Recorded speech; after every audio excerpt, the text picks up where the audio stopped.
1,900만 원 약. 수익금은 7,733만 원. 제가 아까 뭐라 그랬죠? 첫 제목에 2천만 원에 사서 7천만 원에 팔았습니다 라고 했어요. 그럼 그거보다 오히려 낮.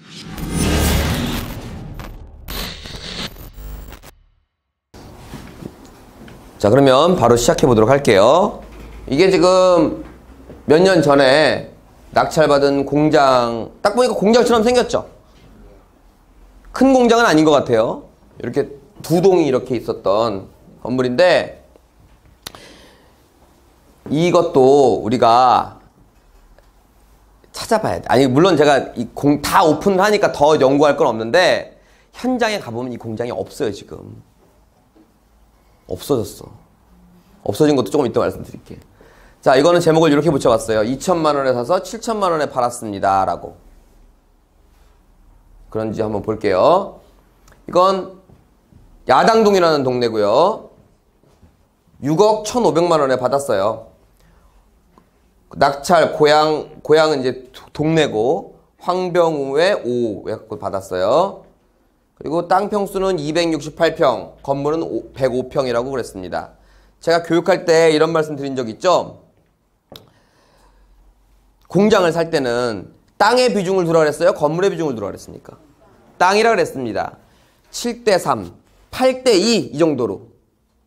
왜? 건물이 좋으면, 이렇게 좀 무식하게 말씀드릴게요. 건물은 사는 순간부터 낡아요.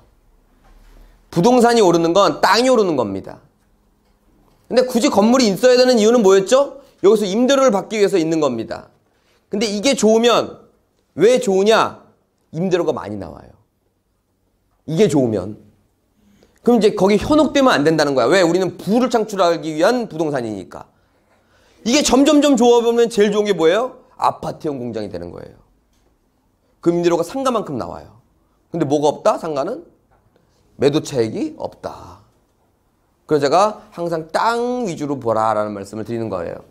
자, 이거는 언제 소유권 이전한 거냐면 2014년 2월 19일 날 잔금을 낸 사건입니다. 몇 년 전 사건이죠. 자, 이것도 좀 중요한데 이게 감정가가 12억인데요. 다시 볼까요? 12억 4,800 얼마인데 12억인데 땅값이 11억. 건물값이 1억 4천이에요. 제가 여러분들한테 교육하는 건 제가 했거나 하고 있거나를 하는 거지 제가 안 하고 있는 걸 여러분들이 앞으로 하세요 이런 게 아닙니다. 자, 그래서 감정가 대비 토지 가격과 이 건물 가격의 비율은 88대 12. 제가 7대 3이라 그런 것보다 훨씬 토지 비율이 더 크죠. 약 9대 1이라는 거 아닙니까? 토지에 비중을 두시기 바랍니다. 이거는 두 동, 한 동당 100만 원씩 해갖고 임대를 놓았습니다. 여기서 이제 잠깐 이 투자 설명이래요. 성공 사례에는 안 들어가 있지만 여기에는 이 경매지를 눌러보시면 유치권이 걸려 있습니다. 그 유치권은 정말 아무것도 아닌데도 불구하고 굉장히 강력하게 저한테 대항을 했습니다. 여러분 아까도 얘기했죠? 임차인이 어떤 사람이냐가 중요하지 그 권리는 중요하지 않다고. 아무것도 자기 입으로 한 것도 없대는데 뭐 어쩌고저쩌고 안 되는데 뭐 그게 뭐 몇 억 들었대. 그래갖고 한 4개월 동안을 임대를 못 놨어요 이거. 그 사람 내보내느라고. 근데 제가 그런 말씀 드렸죠. 제 이익 그리고 유치권이 아닌 것들은 저는 안 줍니다. 이게 사회적으로 아닌 것도 주기 시작하잖아요. 그럼 이상하게 돈 버는 사람들이 많아져. 지금도 많지만. 그래서 저는 이제 그런 쪽을 조금 원칙을 두고 있는데 근데 항상 흔들리는 게 조금밖에 안 달라 그러면 여기가 4개월 하면 이거 200만 원씩 4개월 빠지거든요. 그럴 때 이제 계산을 하죠. 하는데 많이 달라 그런다 그러면 무조건 안 주는 원칙으로 갑니다. 맞다면 무조건 줘야 되고 거꾸로 말하면 안 주고 끝낸 케이스예요. 자, 등기를 보겠습니다. 등기는 뭐 여러 가지 얘기가 있는데 여기 이제 소유권 이전이란 말이 이렇게 써 있어요.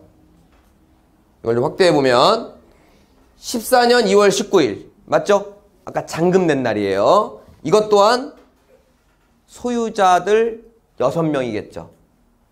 이것도 좀 디테일하게 가볼까요? 6분의 1, 6분의 2가 있네. 이건 뭐예요? 두 구자. 사실 6명이 아니죠? 5명인데 한 분이 두 구자를 한 거죠? 우상이 어저께 거고 세 구자 하셨죠?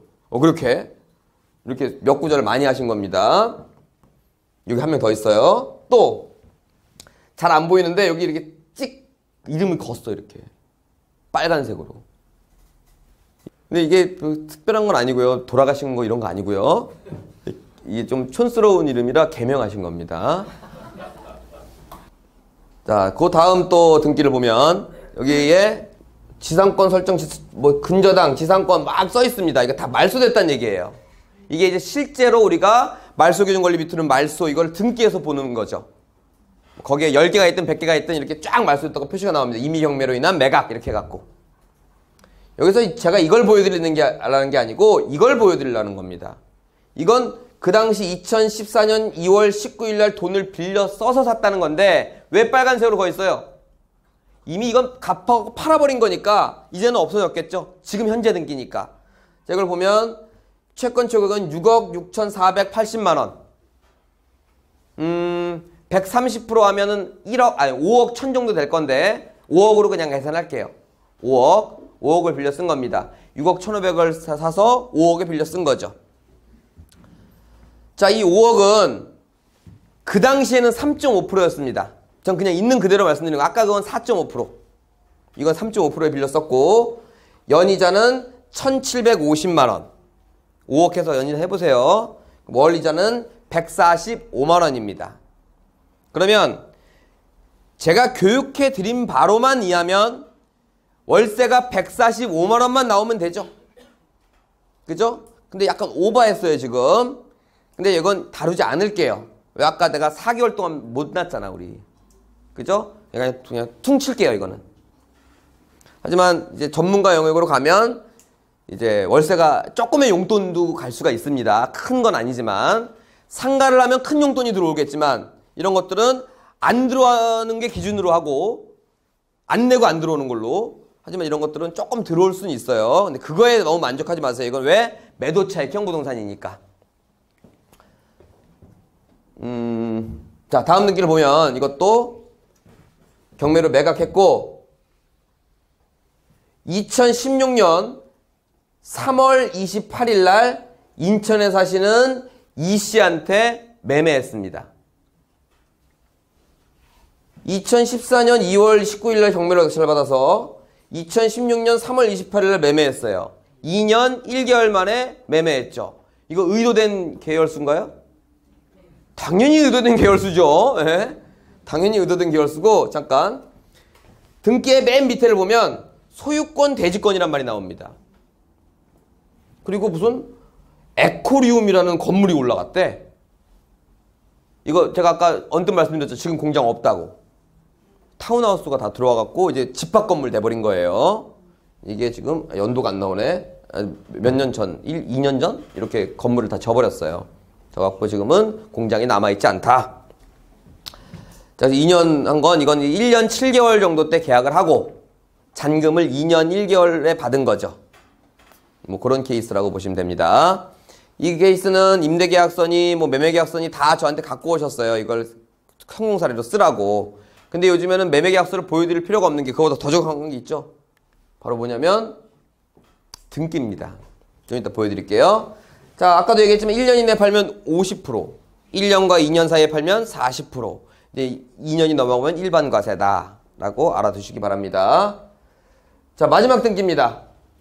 계약서나 이런 게 필요가 없는 게 요즘에는 뭐에 찍혀요? 등기의 가격이 찍히죠.